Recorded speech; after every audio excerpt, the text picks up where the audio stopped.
guys, another dish we're gonna do pancit de Cebu. So here are the ingredients for our pancit de Cebu.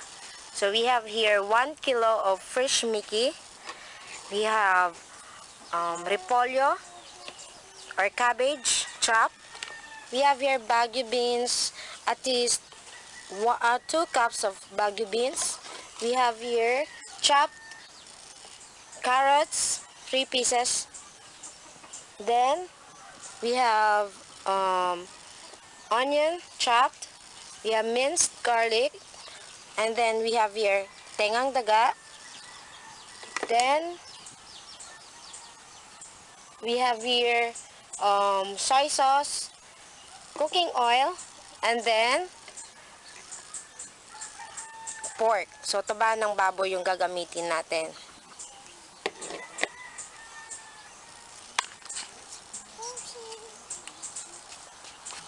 And including for our garnish, yung ating spring onions. Garnishing naman yan.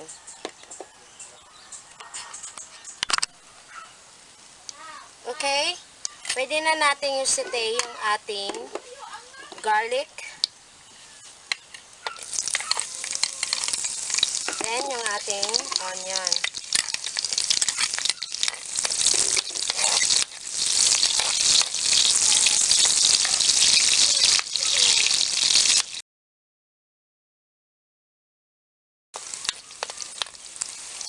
Then, yung ating pork.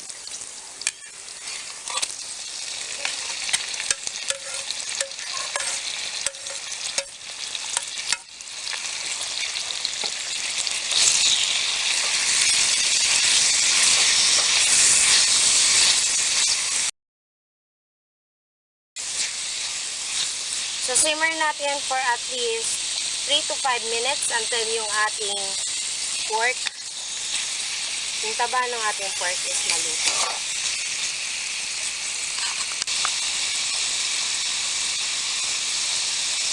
Add natin yung ating soy sauce.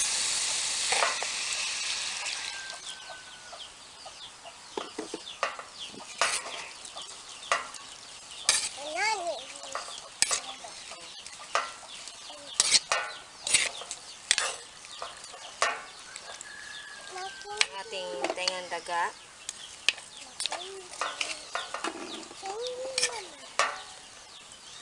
Then lagyan natin for at least half liter of water.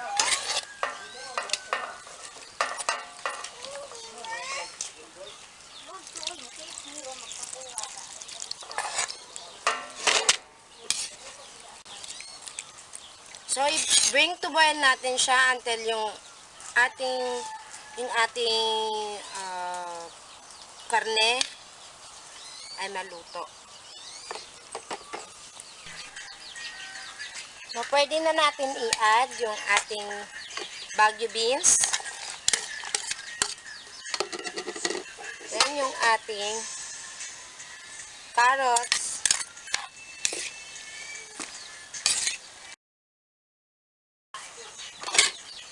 So, next, pwede na natin ilagay yung ating fresh Mickey. So, yung Mickey natin.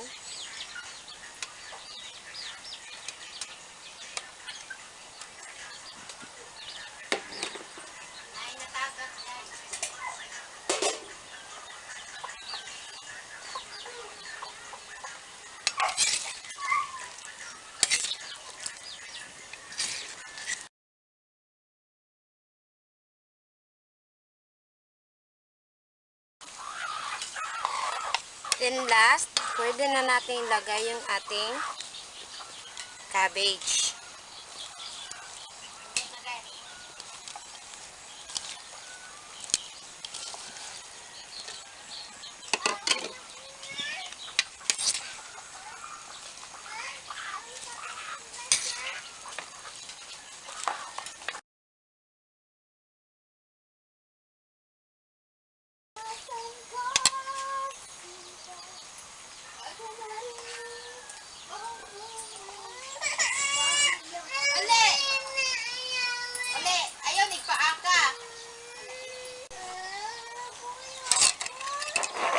Pwede na natin i-serve yung ating pansit de Cebu.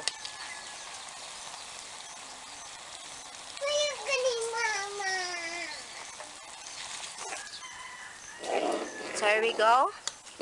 Ito ng ating pansit de Cebu. Enjoy guys!